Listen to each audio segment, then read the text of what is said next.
السلام عليكم. إذا في انتظار العودة إلى الدراسة مع هذه الظروف الاستثنائية نحاولو نديرو البقية ديال لي شابيتغ لي باقي ليكم. دونك لي دو شابيتغ qui restent sont les statistiques et les probabilités. Pour le premier chapitre, c'est pas aussi long, c'est facile. Donc on commence les statistiques. Donc on va voir pour le premier paragraphe l'introduction et vocabulaire.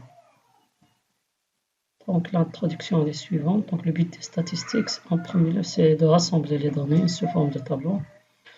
En deuxième lieu, c'est les analyser, les résumer à l'aide d'un nombre réduit de valeurs caractéristiques. Donc on a deux types de valeurs, soit celles de position, et ça concerne le mode, la médiane et la moyenne, soit celle de dispersion, l'écart type, l'écart absolu moyen et la variance. L'ensemble oméga sur lequel se fait l'étude est appelé population. Son cardinal est de taille, le cardinal de oméga est dit la taille de la population. Ces éléments, les individus, les sous-ensembles, les échantillons.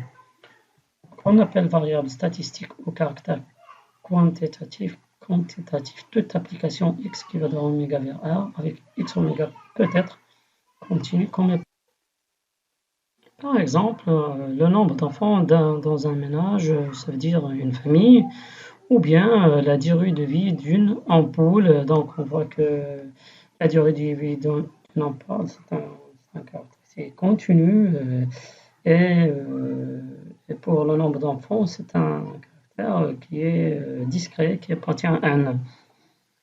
Et il y a le cas continu où on représente par une classe. Donc la classe 0,500, entre 0,500 il y a 8, c'est l'effectif, entre 500 il y a 45 et ainsi de suite. Pour la fréquence pour calculer la fréquence, c'est le NI, le N1 sur le N total. Le N total c'est l'ensemble des NI, c'est l'ensemble de 8, 45, 40, ça donne le N total. Pour la fréquence, on peut l'exprimer sous forme de rapport, ou bien sous forme d'un pourcentage, donc on multiplie par 100. Les deux cas sont valables. Donc une série statistique à valeur discrète est notée xi et ni, où les xi sont des valeurs prises par x, sont dit modalités, et ni est l'effectif lié à la modalité xi. Donc on a deux cas, si les ni tous sont égaux à 1, on parle de données non groupées, mais dans le cas contraire, on dit que les données sont groupées. Donc si les NI sont égales à 1, on parle de données non groupées.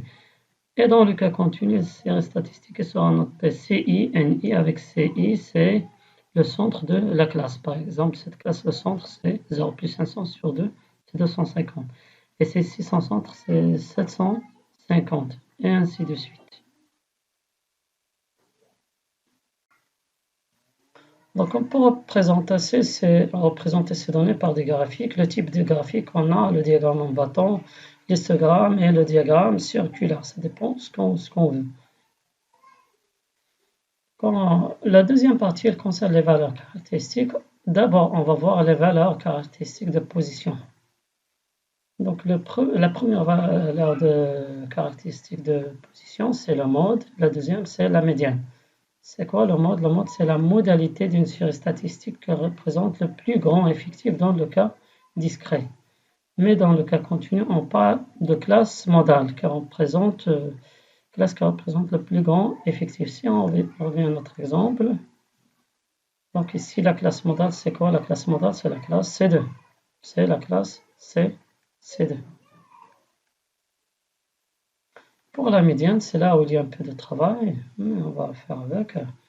Donc la médiane, c'est quoi? C'est la valeur M du caractère qu'il y ait autant d'individus pour lesquels le caractère est inférieur ou égal à M que d'individus pour lesquels le caractère est supérieur ou égal à M, c'est-à-dire la valeur de caractère qui partage la population en deux classes de même effectif. Dans le cas des données non groupées, on classe les modalités.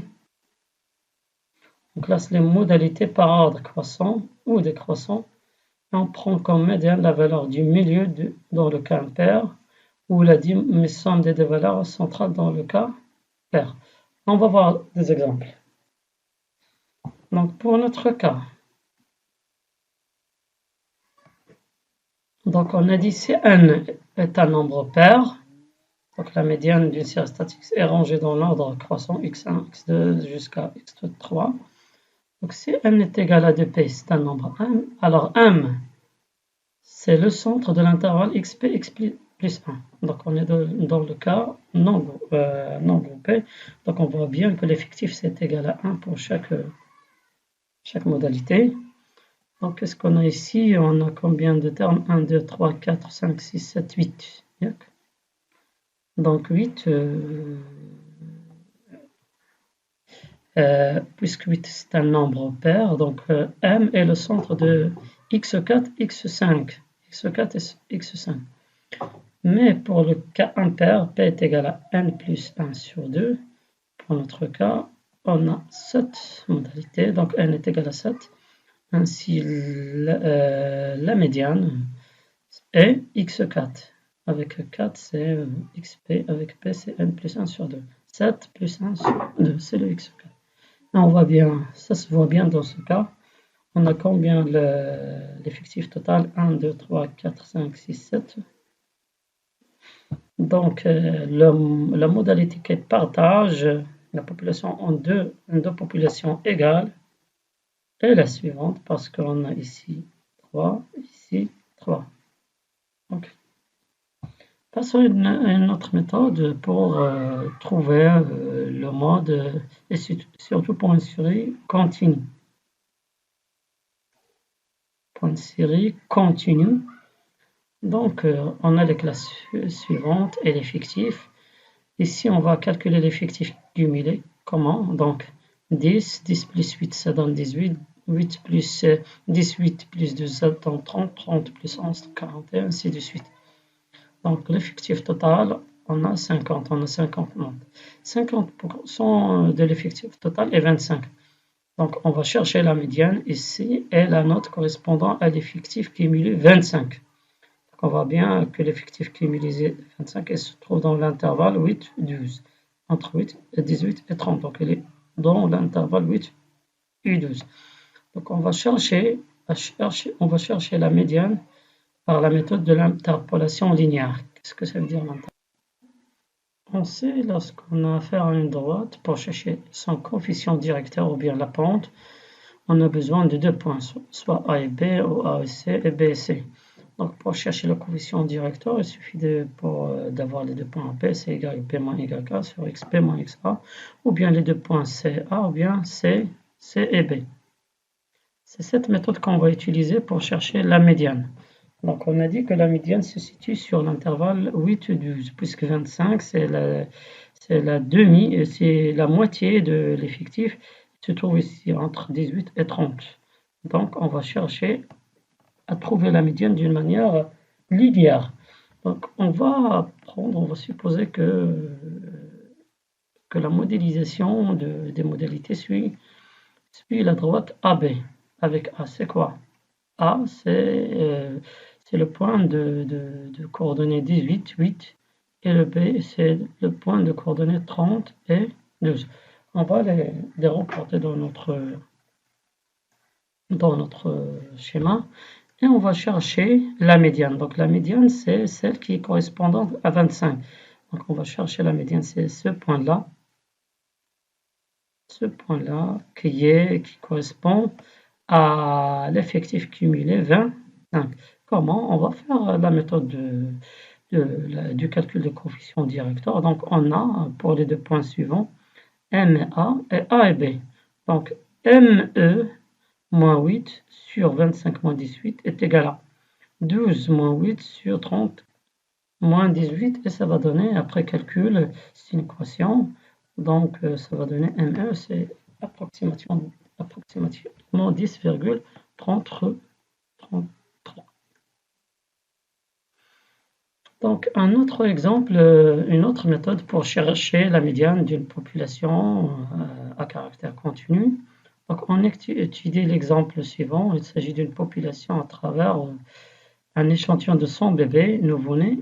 Le caractère X ici à étudier est la longueur en centimètres. Donc on a pu constater que entre le nombre de bébés nés qui ont une taille entre 20 cm et 30 cm, c'est 11. Entre 30 et 40, c'est 27, 23, et ainsi de suite. Et ceux qui ont une taille supérieure ou égale à 70, c'est égal à 0. Donc, le n, c'est 100 bébés. Qu'est-ce qu'on va faire pour chercher la médiane? Il y a une autre méthode. Donc, on va prendre les bornes de la classe. Donc, la première classe, sa borne, c'est 20. La deuxième, c'est 30. La troisième, c'est 40. Ainsi de suite, jusqu'à 70.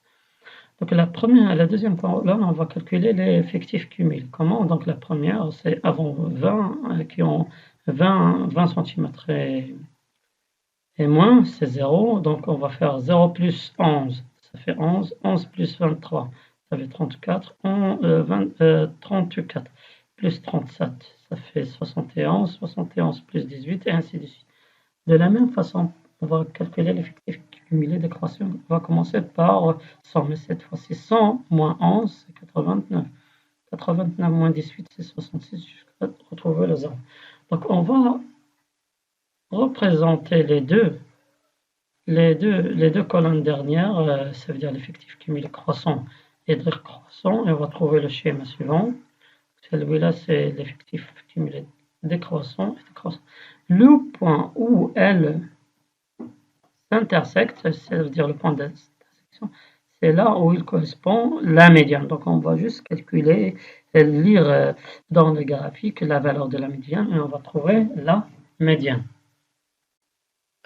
Autres caractères de position sont les quartiles, les déciles, les centiles.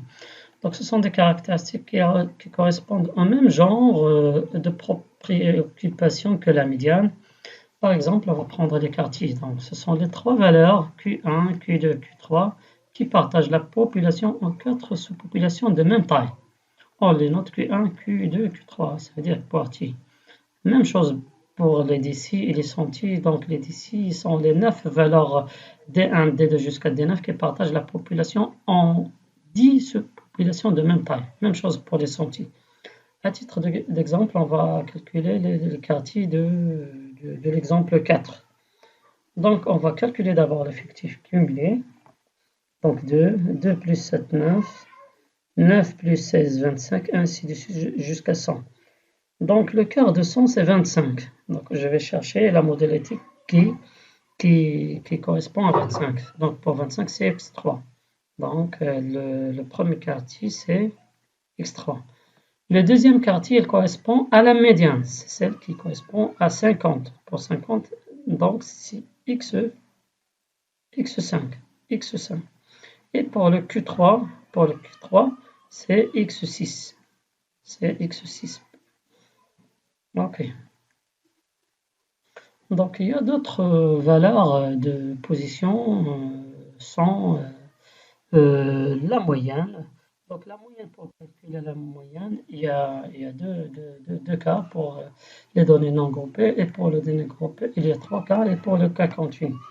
Donc, pour les données non groupées, on sait que les effectifs sont égaux à NI. Dans ce cas-là, NI est égal à 1, quel que soit I. OK.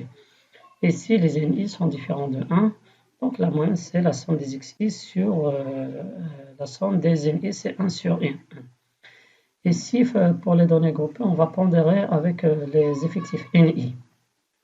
Et dans le cas continu, on va prendre les centres de classe CI.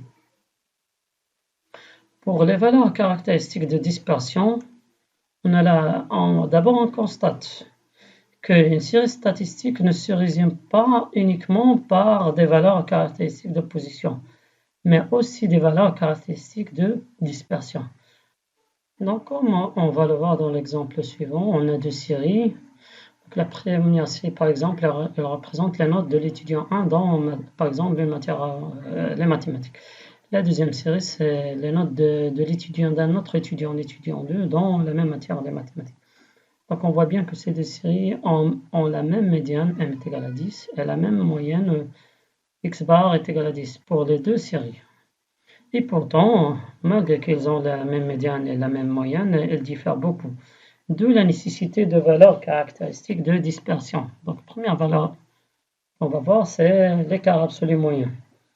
Donc, l'écart absolu moyen, pour calculer l'écart absolu moyen, on a trois cas, données non groupées, groupées et continues. Donc, c'est la formule de l'écart absolu moyen dans les données non groupées. C'est-à-dire que les NI, c'est égal à 1. Et si on prend CI, c'est le centre de la classe. Avec X bar, c'est la moyenne de la série. Donc, pour le calcul de l'écart absolu moyen, on va prendre pour les deux séries, et on va voir qu'elles sont différentes. Donc, pour la série 1, c'est la première série. Donc, on a, ce sont des données non groupées parce que les signes i sont égales à 1. Donc, c'est égal à combien de valeurs? 5, 1 sur 5, i égale à 1 jusqu'à 5, xi moins 10, parce que 10 c'est la moyenne, on l'a déjà calculé. Donc, c'est égal à, on applique la formule suivante, c'est 9,5 moins 10 plus la valeur absolue, ainsi de suite, ça donne 0,32. Pour la deuxième série, ça va donner, avec la même méthode, ça va donner 3. On voit bien que les écarts absolument sont très différents. Même l'écart interquartile et l'écart interdécis, on va le calculer, on va trouver qu'ils sont différents. Deuxième autre valeur de dispersion, c'est la variance. Donc la variance, c'est à partir duquel on va calculer l'écart type. L'écart type, c'est la racine de la variance. C'est quoi la variance? La variance est la moyenne de la série statistique xi moins x bar au carré. Explicitement, donc on va la noter V au sigma au carré. Donc explicitement, sa valeur, c'est la suivante pour les données groupées. Donc c'est 1 sur n. Donc on va calculer cette fois-ci xi moins x bar le tout au carré. Pour les données groupées, on va multiplier par ni. Et pour le cas continu, on va prendre au lieu de xi le centre de la classe ci. Et l'écart type, c'est la chose suivante. On va voir des exemples du calcul de l'écart type, de la variance et de la moyenne dans la deuxième partie qui concerne les statistiques à deux variables.